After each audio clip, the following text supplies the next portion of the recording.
ሰላም የዘጋቢው ተከታታዮቻችን፣ ዛሬም እንደተለመደው አጫጭርና ፈጣን መረጃዎቻችንን ለእናንተ ለቤተሰቦቻችን ይዘን መጥተናል። እንድትከታተሉንም በአክብሮት ጋብዘናል።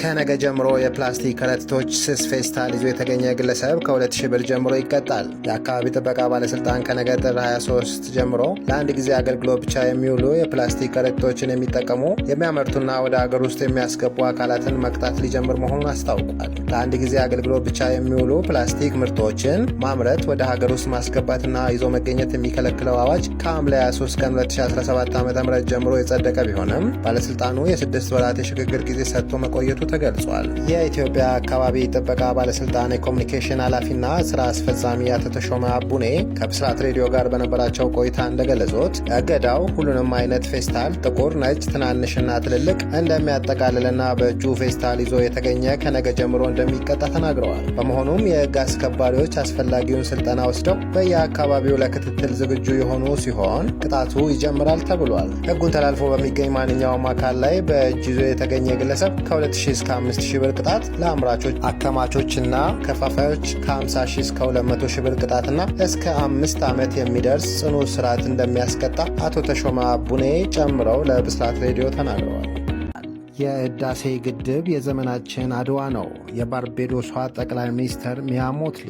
ኒውዮርክ የባርቤዶሷ ጠቅላይ ሚኒስትር ሚያ ሞትሊ ከታዋቂው አሜሪካዊ የሚዲያ ሰው ትሬቨር ኖ ጋር ባደረጉት ሰፊ የቦድካስት ቆይታ ስለ ታላቁ የኢትዮጵያ ህዳሴ ግድብ ድንቅ ምስክርነት ሰጥተዋል። ጠቅላይ ሚኒስትሯ ግድቡን የ21ኛው ክፍለ ዘመን የአድዋ ድል በማለት ገልጸውታል። በቆይታው ወቅትም ትሬቨር ኖ ይህንን ግዙፍ ፕሮጀክት በገንዘብ የደገፈው ማን ነው የሚል ጥያቄ አንስቶ ነበር። ጠቅላይ ሚኒስትር ሚያ ሞትሊ በሰጡት ምላሽ የሚከተሉትን ነጥቦች አጽንኦት ሰጥተውባቸዋል። ዓለም አቀፉ የገንዘብ ድርጅት IMF እና ሌሎች ተቋማት ለፕሮጀክቱ ብድር በከለከሉበት ወቅት ኢትዮጵያውያን በራሳቸው ለመቆም መወሰናቸውን አውስተዋል። ከ130 ሚሊዮን በላይ የሚሆኑ ኢትዮጵያውያን ከኪሳቸው በማውጣትና ከብሔራዊ ባንክ ጋር በመተባበር ግድቡን በገንዘብ መደገፋቸውን ገልጸዋል። ኢትዮጵያውያን ይህንን ታላቅ ታምረውን ለማድረግ ለ14 ዓመታት ያህል በትዕግስትና በቁርጠኝነት መጓዛቸውንም የሚያስደንቅ ሁኔታ አስረድተዋል። ጠቅላይ ሚኒስትሯ ግድቡ ከ60 ሚሊዮን በላይ ለሚሆኑ ኢትዮጵያውያን